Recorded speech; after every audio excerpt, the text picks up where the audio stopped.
निघालेला आहे। मुंबईचा राजा आज अनेक आपल्या गणेश भक्तांच्या साक्षीने आपल्या गावी परतणार आहे। मोठा उत्साह आपण पाहतोय आपल्या लाडक्या बाप्पाच्या विसर्जन मिरवणुकीत। अनेक भक्तगण सहभागी झालेत। पुष्पवृष्टी राजावर झालेली आहे।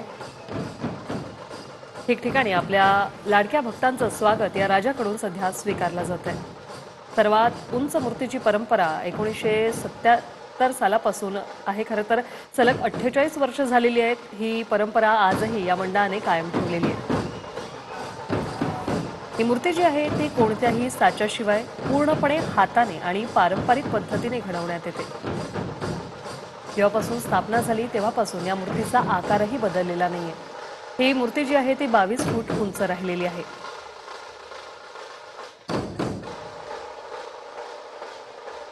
यावर्षी मुंबईच्या राजासाठी रामेश्वरम मंदिराचा देखावा जो आहे तो साकारण्यात आला होता। पावसाची संततधार सुरू आहे, मात्र या विसर्जन मिरवणुकीवर याचा कोणताही परिणाम झालेला नाहीये। भक्तांचा उत्साह जो आहे तो तसाच आहे। अगदी नाचत गात आपल्या लाडक्या बाप्पाला या भक्तांकडून निरोप दिला जातोय। मुंबईच्या राजावर पुष्पवृष्टी झालेली आहे, गुलालांची उधळण झालेली आहे। गणेश गल्ली येथील मुंबईचा राजा म्हणून प्रसिद्ध असलेल्या या लालबाग सार्वजनिक उत्सव मंडळाला इंग्लंडच्या ग्लोबल बुक ऑफ एक्सलन्स या संस्थेकडून जागतिक विक्रमाचं प्रमाणपत्र देऊनही गौरवण्यात आलेलं आहे।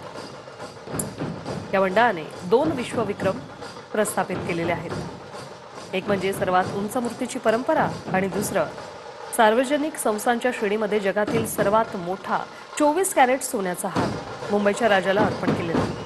5.5 किलो वजनाचा आणि 12 फूट लांबीचा सोन्याचा हार हा जगातील सर्वात मोठा आणि वजनदार हार ठरलेला आहे।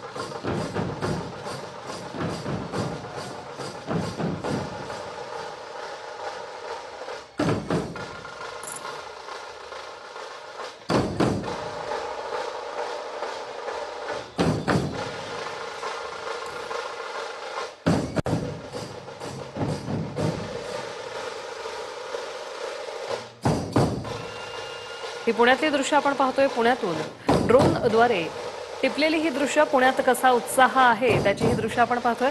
आता खरी सुरुवात झालेली आहे विसर्जन मिरवणुकांना। अगदी थोड्या वेळात हा संपूर्ण परिसर जो आहे तो गणेश भक्तांनी गजबजून जाणार आहे। 5ही मानाच्या गणपतींची विसर्जन मिरवणूक अगदी दिमाखात सध्या निघालेली आहे।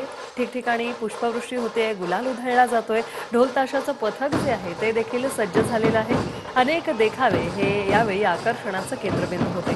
वेगवेगळ्या स्वरूपातले, वेगवेगळ्या रूपातले, वेगवेगळ्या रंगातले गणराज जे आहेत ते सध्या आपल्या गावी जायला निघालेले आहेत। पुण्यात मानाच्या गणपतींची विसर्जन मिरवणूक, त्याचप्रमाणे सार्वजनिक मंडळांच्या गणपतींची देखील विसर्जन मिरवणुकीला सुरुवात झालेली आहे। पारंपरिक वेशभूषा परिधान करून नाद ब्रह्मा या ढोल ताशा पथकाने दिलेली मानवंदना हे आपण या ठिकाणी पाहतोय।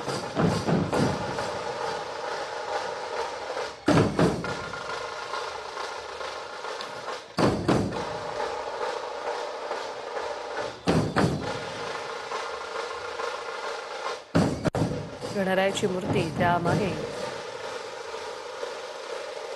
छान असं फुलांची सजावट करण्यात आलेली आहे। गणपतीच्या मिरवणुकांना सुरुवात झालेली आहे। बुद्धीचा देवता अशी ओळख असलेल्या आपल्या लाडक्या गणरायाची सध्या ही गणेश विसर्जन मिरवणूक आपण पाहतोय।